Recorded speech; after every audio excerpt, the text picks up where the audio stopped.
Chance. So what was the key to the second half? How were you guys able to slow down Lindale? Coach just told us the bigs is out rebounding us. They're killing us right now.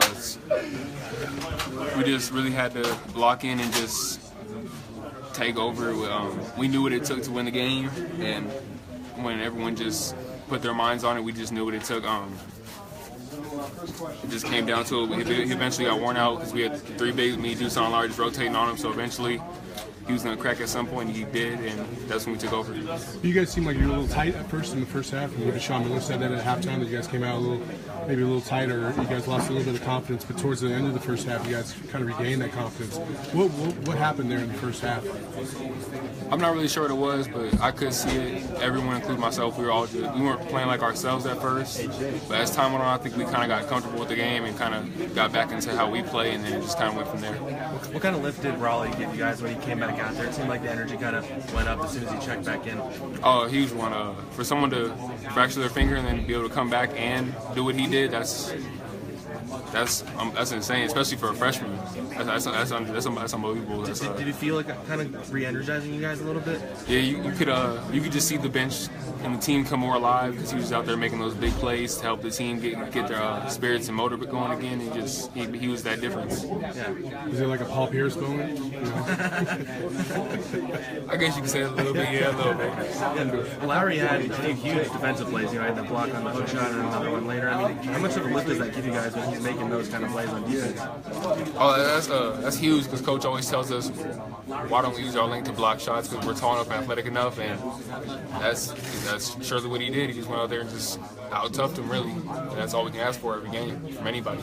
And Larry seems like if he's not able to get some shots up, and you know, we did a good job of again wearing him down. You know, again, there's not too many programs in the country that says, hey, next man up, hey, Doosan, hey, Lowry, hey, you know, hey, Chance. So we have and by the way, Keanu Pinder. So we have four guys that can honestly guard. What was your initial reaction when you saw Raleigh? I wanted to make sure that the planet of Brooklyn was okay because I didn't want him phoning home. But honestly, Raleigh's a warrior. He's been a warrior from Christ the King High School. Joel Patello, you know, he raised him right. You know, his mom. She's done a great job with her son. You know, his family. You know, his cousin Rodney. Those guys, they breed that. So you know, I just want to make sure the planet of Brooklyn was okay. No one lost their mind. He's fine. Did you see his finger at all?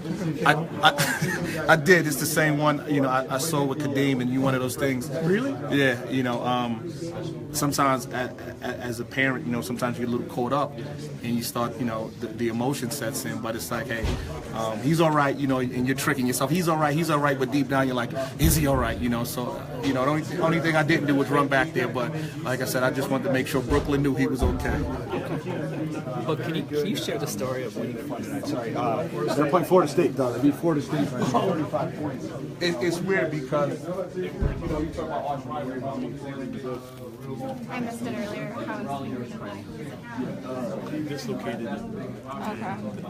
Which finger is it? It's my index finger. It's a minor fracture. Okay. Coach said, give it a couple of days and I'll be good.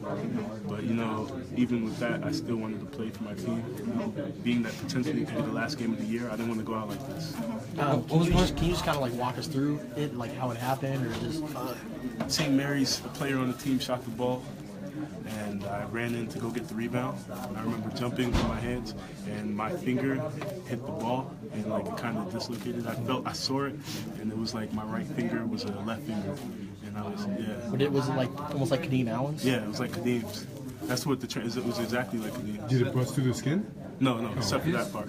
His was ugly, yeah. I mean, he showed me a picture of it, but the bone was coming out. It wasn't that bad. No, it wasn't that bad, luckily. And the doctor popped it back in, and I did an x-ray to see if it was broken. And luckily, it was like a minor fracture. I should be good. What's going through your head when you go back into the trainer's room and you're hearing all this? I mean, I was watching in the training room. They have a TV back there. So you're focused on that. I was watching the game, and I saw we was down 8. I told the trainer and the doctor, I said, we have to do whatever it takes to get me back on the court. And then they did the x-rays. Luckily, it was like a minor fracture. I said, so I could play? And then, you know, they said, you can play.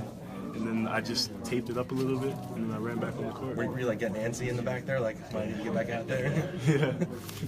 Which finger was it? I'm sorry. It was the right index finger. The right one. Index. How did it feel when you were shooting and when you were dribbling with it? Could you feel it the whole time? Halftime, I was shooting a little bit, trying to get a feel for it. It hurt while I was dribbling and shooting, but at the same time, I didn't let it bother me.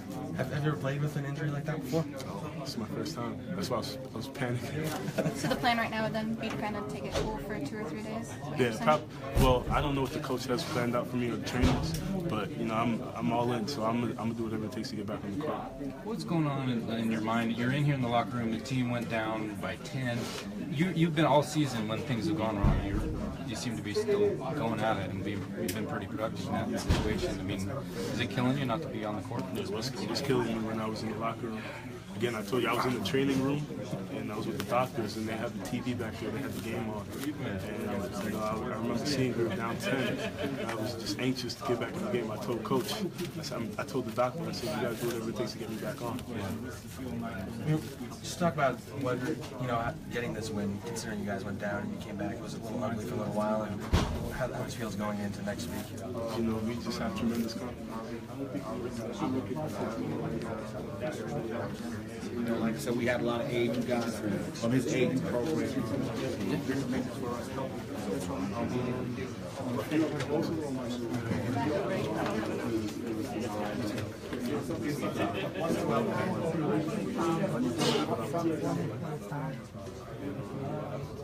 My whole life is for basketball, so you know, I'm very excited. My eyes light up when I get that opportunity. So thank you for the coach to call my number, and you know, I got to be able to answer the bell. Otherwise, you know, I may not get another call. So you know, I just had to do what I do and help this team. So is that key when the offense stagnates like it did today at times? Like that's when you get called on most often? You know, say we don't score for a while and we haven't got a bucket, and then you know, then it's like, okay, we can go to a quick hitter, find a way to get me an opportunity, or maybe I haven't touched it for about 4 or 5 minutes, and you know, we want to get me a touch or an opportunity to get a shot off. So it just varies. It's whenever coach calls it. It varies from game to game as well. So I just do what coach says. When he calls a play, I run the play, whether it's for me or for somebody else, or it's just emotion. Talk again about that first half and just kind of what is going through your mind. The Sweet 16's in its sights. You're feeling like maybe as a team you're starting a little bit slow. What are you saying to each other? What's coach saying to you? Just kind of set that scene for us. Don't look at me. And you can smile. Feel free to smile. That you guys just got to take it. You know, maybe we got off to a slow start, and you know, Credit St. Mary's a really good team. They're really tough to guard. They run really great offense, you know, and they challenge you to guard for a full shot clock length, which is very tough to do. You can be great for 10, 25 seconds, and then the last 5 seconds is when they break you. So, you know, they got off to a good start. They made a lot of shots early on. They made a lot of threes early on, but credit our defense. We stayed through with our plan. And they ended up shooting 5 of 21 from 3 the rest in the game. So even after they made so many early on, we kind of you know, erased that from being an issue. Talk about your big men and how they were kind of able to carry things a little bit early on, and then kind of got the rebounding rhythm. They were just able to you know, do what they're supposed to do. That's what we say. Do your job. You know, and you know, we're on them to rebound the basketball, and you know, guard and offensive rebound as well, because that's what they do. And you know, but credit the.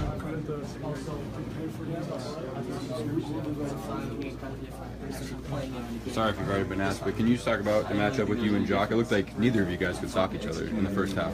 Yeah, I mean, I think we really had a hard, like, he hurt us inside, but not really one-on-one, but from those tip-ins and rebounds, those pocket passes, that was the reason why he scored he probably scored 12 points in the first half.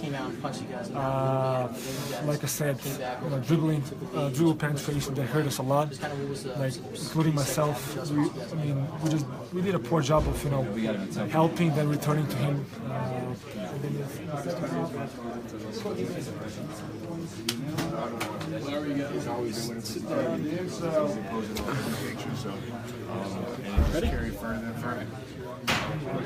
Where do you think the turning point was in the game for you guys?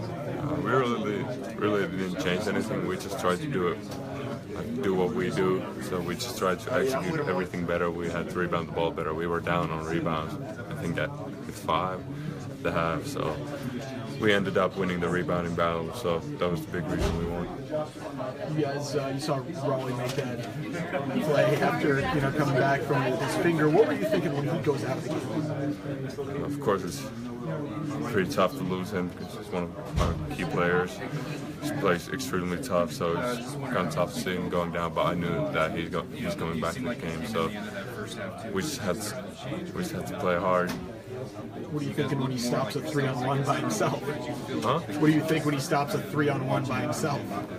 That was a big play. I turned the ball over. That wasn't the best play for me. So it's good to know that my teammates have my back. You're going to the Sweet 16 now. I know that's a goal. Obviously, there's bigger goals ahead.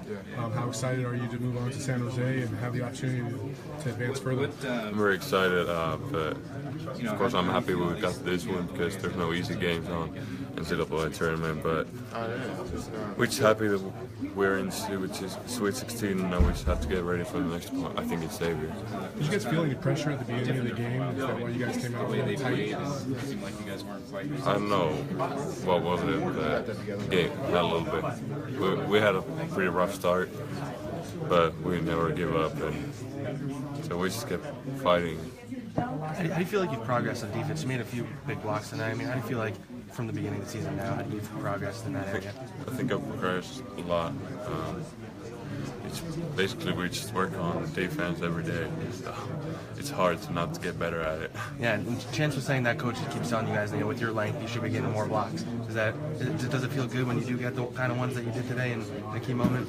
Of course it feels good because our team needed it.